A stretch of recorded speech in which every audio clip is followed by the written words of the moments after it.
എംപിമാരുടെ വണ്ടി മാത്രം റാൻഡമായിട്ട് എംപിമാരുടെ വണ്ടി ചെയ്തോട്ടെ, UDF-ന്റെ മാത്രം. എന്നിട്ട് ഇയാളെ കണ്ടിട്ട് നീ പെട്ടി തുറക്കാൻ പെട്ടി തുറക്കാൻ പറഞ്ഞില്ലേ? പാലക്കാട് തെരഞ്ഞെടുപ്പിന് സമാനമായി തന്നെ നിലമ്പൂരിലും വീണ്ടും പെട്ടി ചർച്ചയാവുകയാണ്. യൂത്ത് കോൺഗ്രസ് നേതാക്കളുടെ അടക്കം ആ പെട്ടിയാണ് പരിശോധിച്ചത്. രാഹുൽ മാങ്കൂട്ടവും ഷാഫിയും ഉണ്ടായിരുന്നു. ഇവരെത്തിയ വാഹനത്തിൽ 2 വാഹനത്തിലായി ഉണ്ടായിരുന്ന പെട്ടികൾ ഉദ്യോഗസ്ഥരെത്തി പരിശോധിക്കുകയായിരുന്നു. ഉദ്യോഗസ്ഥർക്ക് നേരെ രാഹുൽ അടക്കമുള്ളവർ കയർക്കുന്നതും കാണാം.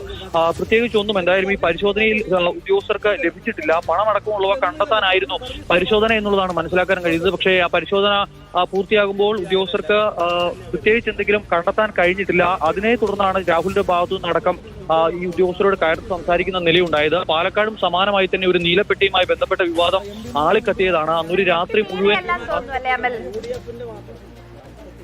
ഇത് അന്നത്തെ പോലെ വലിയൊരു പെട്ടിയല്ല, ഒരു സൂട്ട് കേസ് മാത്രമാണ് ഉണ്ടായിരുന്നത് ഈ ഒരു വാഹനത്തിൽ. മറ്റൊരു ബാഗിൽ ഉണ്ടായിരുന്നത് സാധാരണ ബാഗായിരുന്നു, അല്ലാതെ വലിയൊരു പെട്ടി എന്നുള്ള നിലയ്ക്ക് ആയിരുന്നില്ല. പാലക്കാടായിരുന്നു ഒരു നീലപ്പെട്ടി ഒക്കെ ഉണ്ടായിരുന്നത്. ഇതൊരു വെള്ള കളറുള്ള ഒരു പെട്ടിയാണ്. ആ പെട്ടിക്കകത്ത് നിന്ന് എന്തായാലും നിലവിലെ പരിശോധനയിലൊന്നും കണ്ടെത്താൻ കഴിഞ്ഞിട്ടില്ല. ഞങ്ങളങ്ങനെ സൂചിപ്പിക്കാൻ വരണ്ട, അതിന്റെ കൈ വെച്ചിരുന്നാൽ മതി. അങ്ങനെ സൂചിക്കുന്ന ആളുകളുമല്ല.